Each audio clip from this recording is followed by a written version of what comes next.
Rome, the city that ruled the world. At its height, over 1 million people lived within its walls. And its power stretched across 3 continents. Markets overflowed with goods from distant lands. Ships arrived daily. Trade never stopped. The streets echoed with voices, ambition, and life. But beneath the surface, something was changing. Power was shifting, and the empire was beginning to fracture. This is the story of how Rome transformed. Imagine standing on a dusty road just outside the ancient city of Rome, sometime in the 3rd century BC. The air smells faintly of smoke from cooking fires drifting over the hills. Ahead of you, a line of travelers moves slowly toward a massive stone gate set into thick defensive walls. Farmers lead donkeys loaded with sacks of grain. Soldiers in bronze helmets pass in small groups, their shields clattering softly with each step. Merchants push wooden carts filled with clay jars of olive oil and wine, hoping to sell their goods in the markets inside. As you step through the gate, the city opens before you in a chaotic, noisy sprawl. Narrow streets twist between tightly packed houses built from stone, wood, and brick. The ground under your feet is uneven and dusty, worn down by centuries of foot traffic. Above you, tall apartment buildings lean precariously toward one another, their wooden balconies almost touching across the street.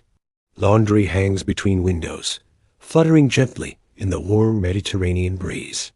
The sounds are constant. Blacksmiths hammer iron tools in open workshops. Vendors shout prices to passing customers. Children chase one another through crowded alleys, while stray dogs bark and dart between carts. Somewhere in the distance, you hear the echo of a temple bell calling citizens to prayer. Today, when people visit Rome, they often imagine the famous landmarks, the Colosseum, the Roman Forum, or the grand imperial palaces. But in this moment, centuries before the empire reaches its peak, Rome is still something different. It is a fast-growing, ambitious city struggling to define its place in the world. In modern Rome, more than 2 million people live among ruins that attract visitors from every corner of the globe. Cars move through busy boulevards built over ancient roads. Cafes stand where markets once bustled. Yet beneath the modern streets lies layer after layer of the older city, the one you are walking through now. By the 3rd century BC, Rome is already becoming one of the most important cities in the Mediterranean world. According to tradition, the city was founded in 753 BC along the banks of the Tiber River. The location is not accidental. The river provides fresh water and access to trade routes that stretch across central Italy. Nearby hills offer natural defensive positions against enemies. At first, Rome is ruled by kings. Early rulers build temples, organize armies, and begin shaping the city's political institutions. But around 509 BC, the monarchy collapses after growing resentment among the Roman elite. In its place, a new system emerges, the Roman Republic. The Republic is unlike most governments in the ancient world. Instead of a single ruler, power is shared between elected officials and a powerful Senate made up of wealthy aristocrats. 2 consuls are chosen every year to lead the government and command the army. In theory, this system prevents any one individual from gaining too much power. In practice, however, the system is far from equal. Rome's population is growing rapidly. By this time, historians estimate that tens of thousands of people already live within the city's expanding boundaries. Most are ordinary citizens, farmers, craftsmen, traders, and laborers who struggle to make a living in a crowded urban environment. The social divide between classes is obvious everywhere you look. Wealthy families occupy large stone houses with interior courtyards known as domus. These homes often include private gardens, decorative mosaics, and servants to handle daily work. But most Romans live very differently. The majority crowd into multi-story apartment buildings called insulae. These structures are built quickly and often poorly. Fires are common, and collapses are not unheard of. The higher floors are the cheapest, but also the most dangerous, forcing poorer residents to climb steep staircases every day just to reach their homes. Water is carried from public fountains, and sanitation is basic at best. Streets are filled with animals, carts, and waste. The smell can be overwhelming during hot summer days.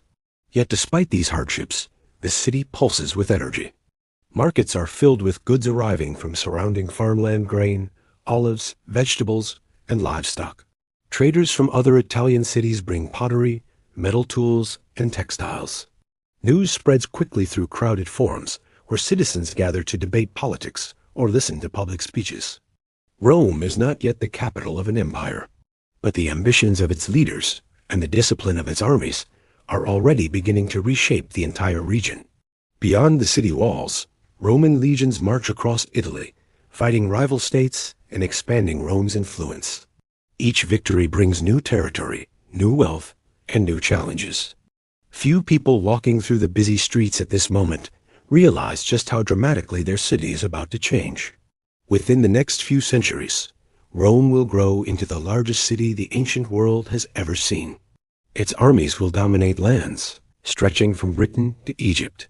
Its laws and culture will shape the foundations of Western civilization. But for now, Rome is still a rising power, crowded, chaotic, and full of restless ambition. And the story of how this small city on the Tiber became the center of a vast empire is only just beginning. Step back onto the crowded streets of Rome a generation later, and the atmosphere feels subtly different. The city is louder now, busier, and more confident. Merchants from distant regions push their way through the marketplaces, speaking languages unfamiliar to many Romans. Bronze coins change hands rapidly as traders bargain over shipments of grain, olive oil, and pottery. The smell of freshly baked bread drifts from street ovens, mixing with the sharper scent of livestock driven toward the slaughterhouses outside the city walls. The population has grown again. By the 2nd century BC, Rome is no longer just one of many Italian cities. It is becoming the political center of a rapidly expanding republic. Victories in a series of wars have transformed the city's fortunes. Soldiers returning from distant battlefields bring not only stories of conquest, but also enormous quantities of wealth captured from defeated enemies. Nowhere is this transformation clearer than in the markets and forums at the heart of the city. In the Roman Forum, crowds gather daily beneath the shadow of temples and government buildings. Senators wrapped in bright white togas move through the square, accompanied by attendants and clients seeking favors. Public speakers climb onto stone platforms to argue over new laws or military campaigns. Citizens stop to listen, occasionally cheering or shouting their disapproval. Compared to modern Rome, where tourists stroll quietly through the ruins of the Forum, taking photographs, the ancient space is chaotic and alive. Chickens wander between stalls, selling fruit and cheese. Lawyers argue loudly with opponents before nearby judges. News from distant provinces spreads quickly as travelers arrive with reports from the expanding frontiers of Roman power.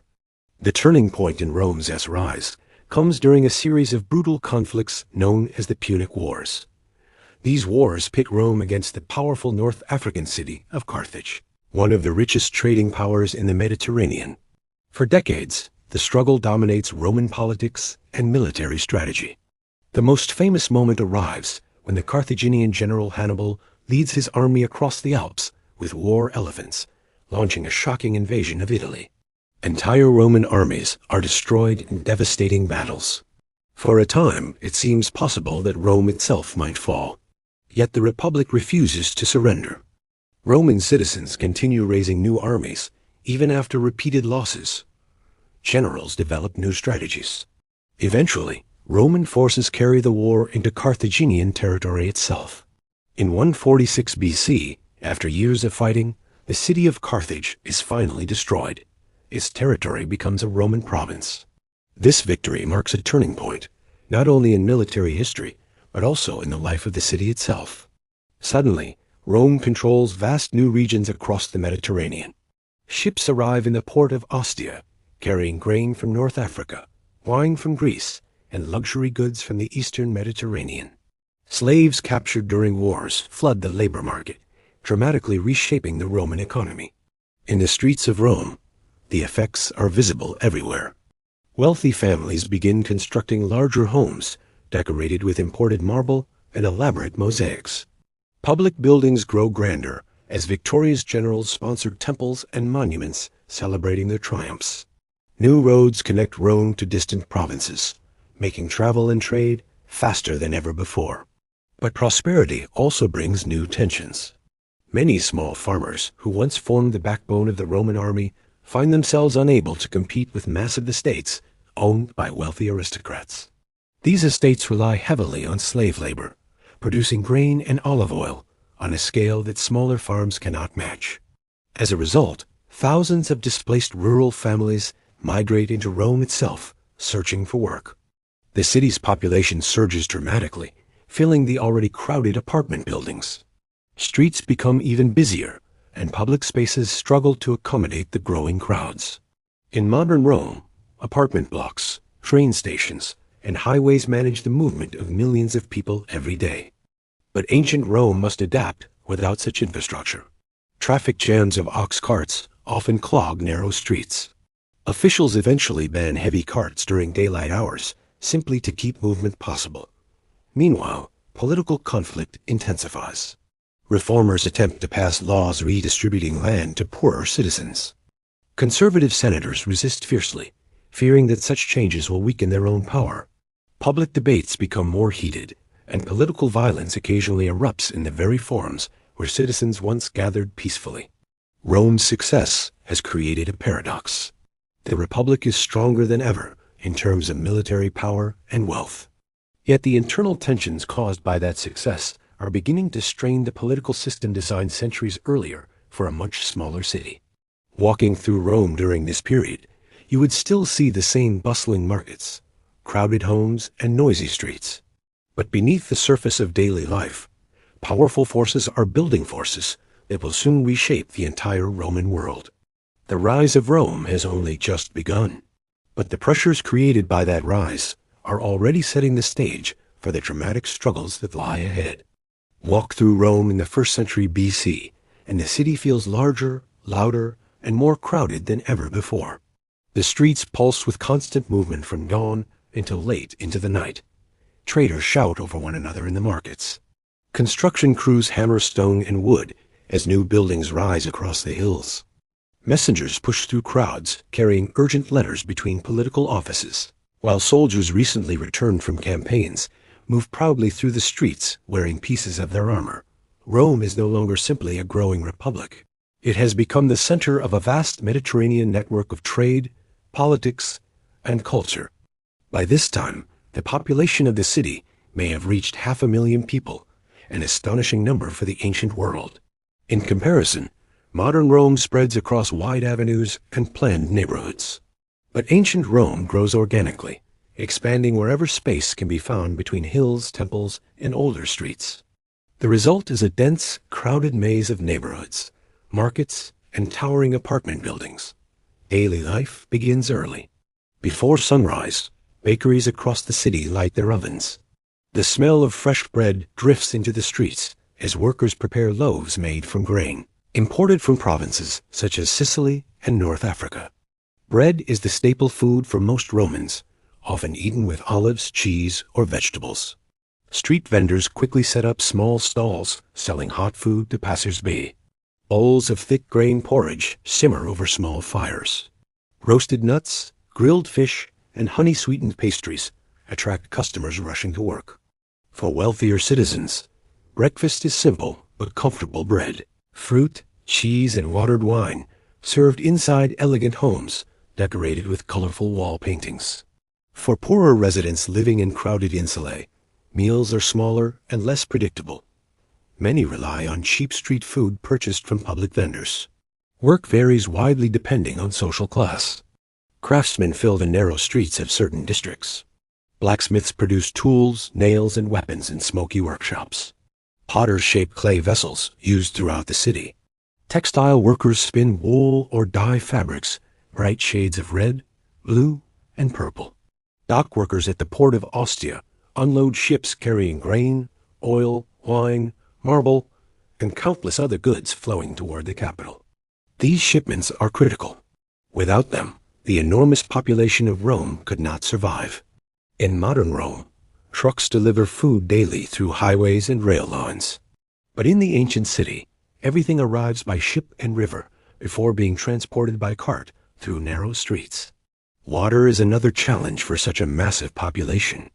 To solve this problem, Roman engineers construct an extraordinary system of aqueducts. These long stone channels carry fresh water from distant hills directly into the city. Public fountains appear in many neighborhoods, allowing residents to collect clean water for drinking and cooking. Public baths also become a central part of daily life. These enormous complexes offer hot and cold pools, exercise areas, and social spaces where citizens gather to relax and discuss politics or business. Even people of modest means can often afford the small entrance fee. Religion remains deeply integrated into everyday routines. Small shrines appear on street corners where citizens leave offerings to household gods. Large temples dedicated to Jupiter, Mars, and other deities dominate major squares. Priests organize festivals that fill the city with processions, music, and sacrifices meant to maintain harmony between the gods and the Roman state.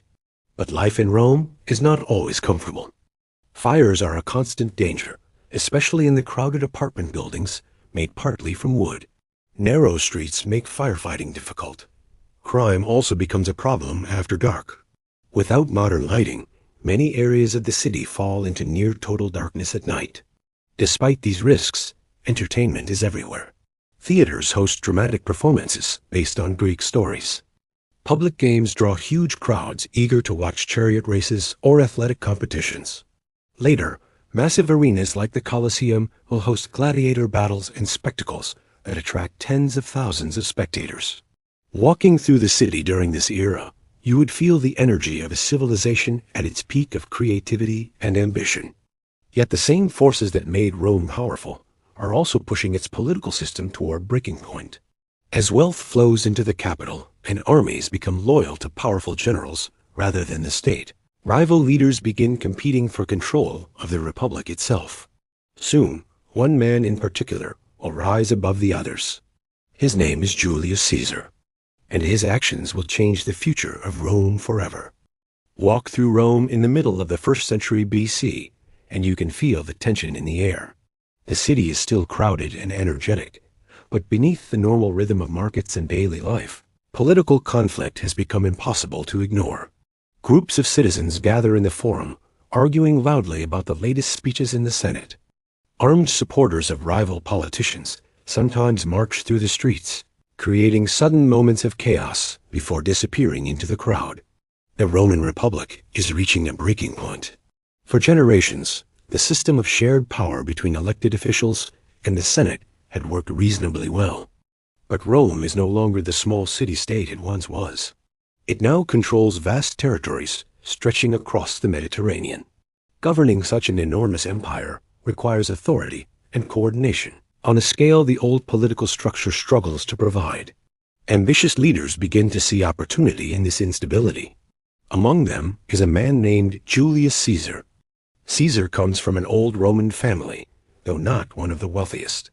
What he lacks in inherited power, he compensates for with extraordinary ambition and political skill. Early in his career, he builds alliances with powerful figures, speaks persuasively to crowds, and slowly climbs the ranks of Roman politics. But Caesar's greatest advantage lies in his military success. In 58 BC, he begins a campaign in the region known today as France and Belgium. Over nearly a decade of fighting, his legions conquer vast territories in what the Romans call Gaul. These victories bring enormous wealth to Rome and immense popularity to Caesar himself. Every triumph strengthens his reputation. Soldiers returning from Gaul bring stories of daring battles and disciplined legions defeating powerful tribal confederations. Citizens in Rome celebrate these victories with public festivals and parades. But success also creates fear among Caesar's political rivals. Many senators worry that a general commanding such loyal armies could one day seize power for himself. They begin discussing ways to limit Caesar's authority once his military command ends. The crisis reaches its dramatic climax in 49 BC, standing on the banks of a small river called the Rubicon, which marks the boundary of his legal authority. Caesar faces a historic choice. Roman law forbids generals from entering Italy with their armies. Doing so would be an act of rebellion against the state. Yet turning back would mean losing the political power he has spent years building. According to later accounts, Caesar pauses briefly before giving the order to advance. His legions cross the river and march toward Rome. Civil war begins. News spreads quickly through the capital. Some senators flee the city in panic. Others scramble to organize resistance. Ordinary citizens watch anxiously as armies loyal to different leaders move across Italy. When Caesar finally enters Rome, the city does not erupt into destruction. Instead, the transfer of power is surprisingly swift. His rivals withdraw, and Caesar gradually consolidates control over the government. For the first time in centuries, one man effectively rules Rome. Although the Senate continues to meet and elections still take place, real authority now rests with Caesar. He introduces reforms aimed at stabilizing the state. Debts are restructured, new colonies are founded for veterans, and the calendar itself is reorganized into a system much closer to the one still used today. But absolute power comes with enormous risks. Many members of the Roman elite fear that Caesar intends to make himself king, a title Romans have hated since the fall of their ancient monarchy centuries earlier. Rumors spread through the Senate halls. Conspiracies begin forming quietly among senators who believe they must act before the Republic disappears completely. On the morning of March 15th, 44 BK, known forever as the Ides of March, Caesar enters the Senate chamber for what appears to be an ordinary meeting. Within minutes, the course of Roman history changes. A group of senators surrounds him. Daggers flash in the dim light. In a matter of moments, Julius Caesar is stabbed to death on the Senate floor. Ironically, the conspirators believe they are saving the Roman Republic. Instead, their actions unleash another series of civil wars far more destructive than the last. Rival factions compete for control of the state, and armies once again march across Roman territory. Out of this chaos, a new political system will emerge, one that transforms Rome from a republic into something entirely different. The age of emperors is about to begin. If you were to enter Rome during the 1st century AD, the transformation would be impossible to miss. The city has become the undisputed center of a vast empire stretching across 3 continents. Ships arrive daily from every corner of the Mediterranean, carrying grain from Egypt, marble from Greece, spices from the East, and exotic animals destined for public spectacles. Rome is now the largest city the ancient world has ever seen. Historians estimate that by this time, more than 1 million people may live within the capital and its surrounding districts. To a modern visitor, Rome might feel like a sprawling European city filled with cars, cafes, and apartment blocks. But ancient Rome is denser, louder, and far more chaotic. Narrow streets wind unpredictably between hills covered in temples, public buildings, and massive entertainment arenas. At the heart of the city stands the Roman Forum, still the political and symbolic center of power. Yet the balance of authority has shifted dramatically since the days of the Republic. Following years of civil war after Caesar's death, his adopted heir Octavian eventually defeats all remaining rivals. In 27 BC, he receives the title Augustus and becomes the first Roman emperor. Although he carefully maintains the appearance of republican traditions, everyone understands that real power now rests with him. Under Augustus and the emperors who follow, Rome enters a long period of relative stability, known as the Pax Romana, the Roman peace. During this era, the city undergoes an extraordinary wave of construction. Augustus himself famously boasts that he found Rome a city of brick and left it a city of marble. Temples, basilicas, aqueducts, baths, and theaters rise across the capital, transforming the urban landscape. One of the most famous structures appears later under Emperor Vespasian and his son Titus, the Colosseum. This massive amphitheater can hold around 50,000 spectators. On days when games are held, crowds flood the surrounding streets hours before sunrise. Vendors sell food and wine to spectators waiting to enter. Inside, the roar of the audience echoes across the stone arena as gladiators battle. Hunters fight exotic animals, and elaborate spectacles entertain the masses. Modern tourists now walk quietly through the ruins of the Colosseum, imagining the past. But in its prime, the building is deafening with excitement and tension. Elsewhere in the city, enormous public baths become central gathering places. Complexes such as the Baths of Caracalla include heated swimming pools, exercise areas, libraries, and gardens. For a small entrance fee, citizens from many social classes can spend hours bathing, exercising, and socializing. Daily life continues to revolve around food distribution as well. Feeding a population of more than 1 million requires enormous logistical effort. The Roman government organizes large shipments of grain from Egypt and North Africa, which are distributed to many citizens at reduced cost or even for free. Without this system, the capital could not function. The port of Ostia becomes one of the busiest harbors in the Mediterranean. From there, grain ships sail up the Tiber River toward the city, where warehouses store supplies before they are distributed across neighborhoods. Yet even during this golden age, Rome faces challenges. Fires remain a constant threat. The most famous disaster occurs during the reign of Emperor Nero in AD 64, when a massive fire destroys large portions of the city. Reconstruction follows quickly, with wider streets and new building regulations intended to reduce future risks. Political stability also depends heavily on the personalities of individual emperors. Some rulers govern wisely, investing in infrastructure and maintaining peace across the empire. Others rule through fear, purging rivals, and consolidating power through violence. Despite these fluctuations, the Roman Empire remains remarkably resilient for centuries. Roads stretch thousands of miles across Europe, North Africa, and the Middle East.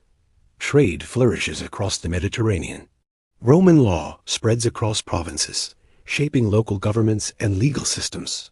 Walking through Rome during the height of the empire, you would see a city that feels almost unstoppable, a capital commanding armies, trade routes, and cultures across half the known world. Yet history has a way of humbling even the greatest powers. Over time, new pressures will begin eroding the foundations of Roman dominance. Economic strain, political instability, and growing threats along distant borders will gradually weaken the empire's grip on its territories. The city that once ruled the Mediterranean will eventually face challenges unlike any it had known before. And those challenges will transform Rome once again. Walk through Rome in the 4th century AD, and the city feels both familiar and strangely different. Many of the great monuments still dominate the skyline. The Colosseum continues to cast its massive shadow across nearby streets. Temples, baths, and forums remain standing across the hills of the ancient capital. Yet the rhythm of life has begun to shift. Rome is no longer the unquestioned center of the empire. For centuries, the city had functioned as the heart of Roman power. Emperors ruled from its palaces. Senators debated laws beneath the marble columns of the Forum. Armies marched through triumphal arches, celebrating victories from distant provinces. But by the late 3rd and early 4th centuries, the empire had grown so vast that governing it from a single city became increasingly difficult. Frontier wars along the Rhine and Danube demanded constant military attention. Trade networks stretched across enormous distances. Political crises erupted repeatedly as rival generals attempted to seize power. To address these challenges, emperors began spending more time in cities closer to the empire's borders, places like Milan, Trier, or Nicomedia. Rome remained symbolically important, but its role in day-to-day governance slowly diminished. One decision in particular would reshape the future of the empire. In AD 330, Emperor Constantine established a new imperial capital in the eastern Mediterranean. The city was called Constantinople, built on the site of the ancient Greek settlement of Byzantium. Located between Europe and Asia, Constantinople controlled vital trade routes and strategic sea passages. Over time, it would become the true political and economic center of the Roman world. Meanwhile, Rome itself continued evolving. Religious life underwent dramatic transformation during this period. For centuries, Roman religion had revolved around a complex system of traditional gods: Jupiter, Mars, Venus, and countless local deities honored through temples and sacrifices. But Christianity, once a small and often persecuted religious movement, began spreading rapidly across the empire. Constantine legalized the religion, and over the following generations, it gradually became the dominant spiritual force in Roman society. The city's landscape slowly changed to reflect this shift. Grand Christian churches began appearing alongside older pagan temples. One of the most significant structures was the early basilica, built over the traditional burial site of St. Peter. That site would eventually become the foundation for the enormous St. Peter's Basilica that stands in modern Rome today. Walking through the city during these centuries, you would see a fascinating mixture of world's ancient pagan monuments standing beside newly constructed Christian buildings. But the empire itself was entering a period of increasing instability. Economic pressures mounted as maintaining large armies and complex infrastructure grew more expensive.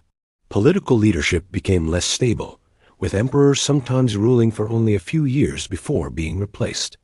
Along the empire's borders, new groups began moving into Roman territory. Germanic tribes, pushed by migration and changing climate conditions, crossed frontier rivers and settled inside imperial lands. In AD 410, something happened that shocked the entire Roman world. For the first time in nearly 8 centuries, the city of Rome itself was captured and looted by a foreign army. The Visigoths, led by King Alaric, entered the city after a prolonged siege. Although the damage was not as catastrophic as later legends would suggest, the psychological impact was enormous.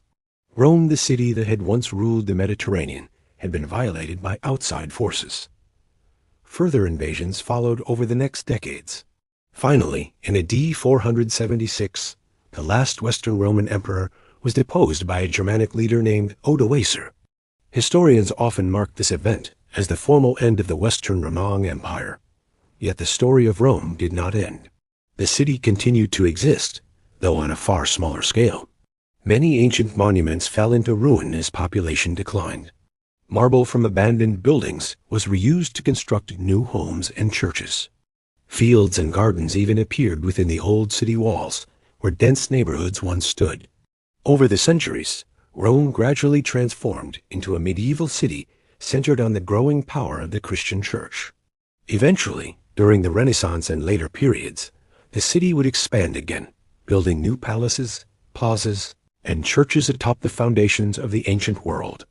Today, modern Rome is a place where nearly 3,000 years of history exist side by side. Cars drive past triumphal arches built by Roman emperors.